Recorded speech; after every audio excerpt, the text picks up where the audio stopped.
I'm promising the world. Yeah, I'm promising everything I can create, what I can do, and everything. Do you think I met all of them promises that I laid out to you in the lead up to your wedding? 100%.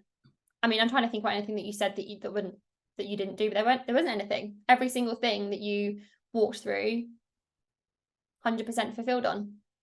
Yeah, and some actually, and Okay, some. And you know what is the and some? go for The it. videos that you take on the night that are like the best moments that you don't know, and the fact that you turn it around, because often you're waiting a long time for your photos and videos, like a good few months, whereas in a matter of days you're sharing this content and even stuff you take on your phone, and it is so nice to have that, and you edit it yourself and it looks bloody fantastic. So you actually you exceed it, to be honest. And isn't that your tagline, exceeding wedding expectations? Yeah, well, There you go.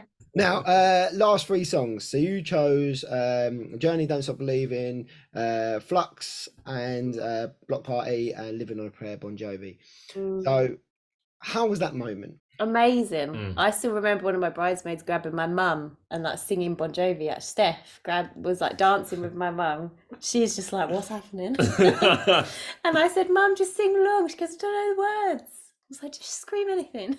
Yeah. The advice cards, if we talk about that briefly. So the advice cards, did you like that? Did it work? You know, were people engaged in that? And me reading them out, was that something you enjoyed?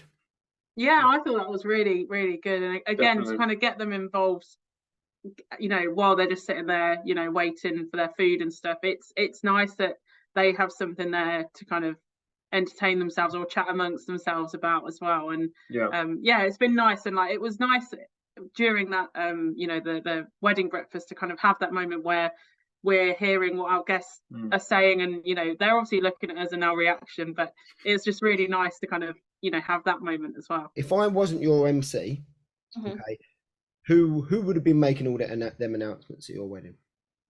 Do you know what I dread to think?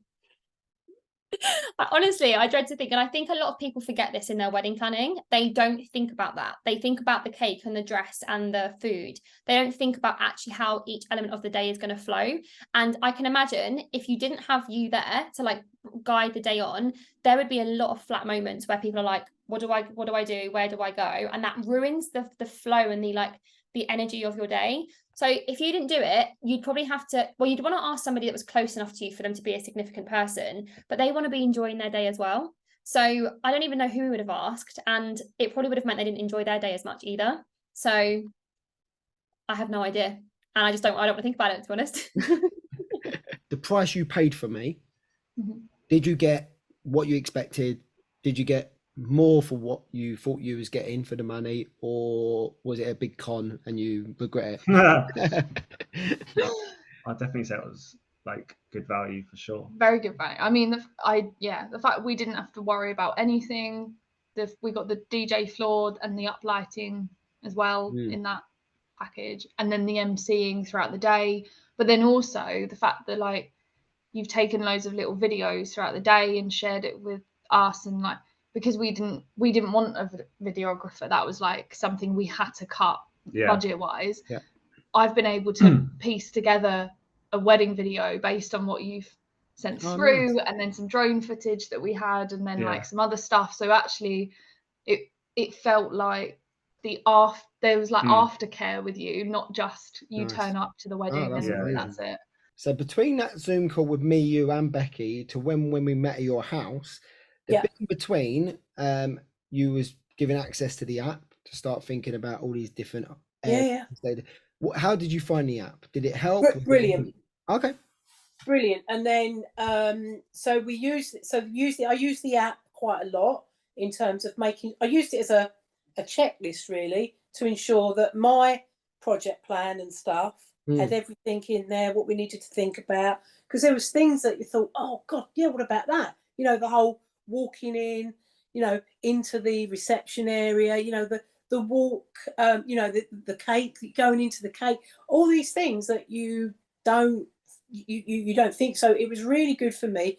When we met, and I know like you were expecting to meet me and we put a plan together and all that sort of stuff, how was you feeling by the end of that meeting? Just really reassured, I think. Like, even though I think we already were, obviously you gave us the option of meeting you like this, like Zoom or in person, and I think we both said like it'd just be really cool to meet you like in person before the day. And yeah, like it just gave us loads of like, I guess, clarity about how the day was going to run. We just felt like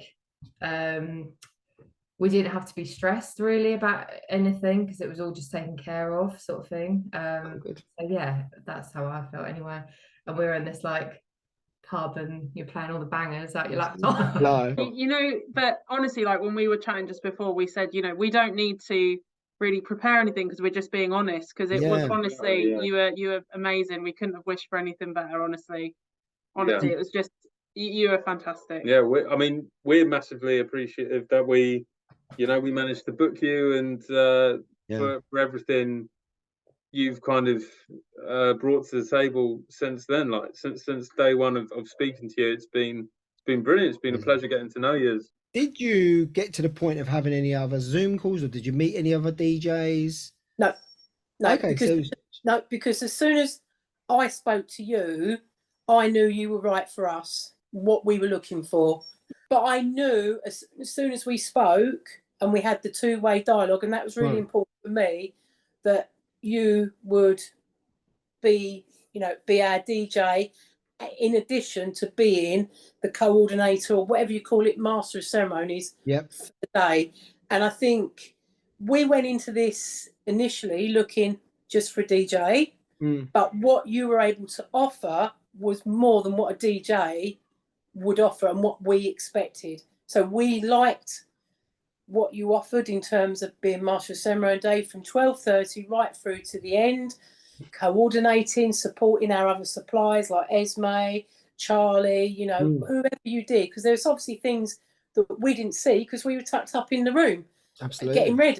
So there's probably things that you did that we didn't see, but we had the trust in you, being that main coordinator, because for me, that for Becky and I, that's really important. What was you expecting me to do on that call? I just thought it'd be quite formal. Like we did introduce how much it cost. How much it cost, basic run through of the day, and that would be it. But no, you kind of really went into detail, which obviously for our minds it is. And also played loads of songs and stuff. Because we were unsure of certain genres, and you were just I think that's the hardest thing with DJs is when you book other suppliers like hair and makeup, there's pictures, or photographers, you can see their work. But with DJs, it's what are they gonna be like? What music are they gonna play? So for us, it was probably the hardest one to. That's probably why we left it last, because we were trying to put it off because we didn't know where to start really. But yeah, if I wasn't there, who would have done it, and what would it have been like? Yeah, I think what I realised is that because we eventually paid for you and others to do basically everything. Yeah. Our groomsmen and bridesmaid didn't actually have to play a role. So we probably would have asked them, but it wouldn't have been as professional. It just wouldn't have flowed as well. That final planning meeting, 4 weeks before, around that sort of time, did that benefit you, and did it remove a load of things from your to-do list, or did it create items on your to-do list? How did that give you reassurance? Yeah, because I was worried because we hadn't really thought about, you'd given us stuff to think about, and to be honest, this hadn't come to the top of the list. So as we came to the meeting, I was like, oh God, he's going to be like, why haven't you thought about anything? But you weren't, which was lovely. And actually then I think you sent us the app, and that just helped to order everything. And it actually felt to me like I did less things to think about. I think for you, it probably felt like more things to think about.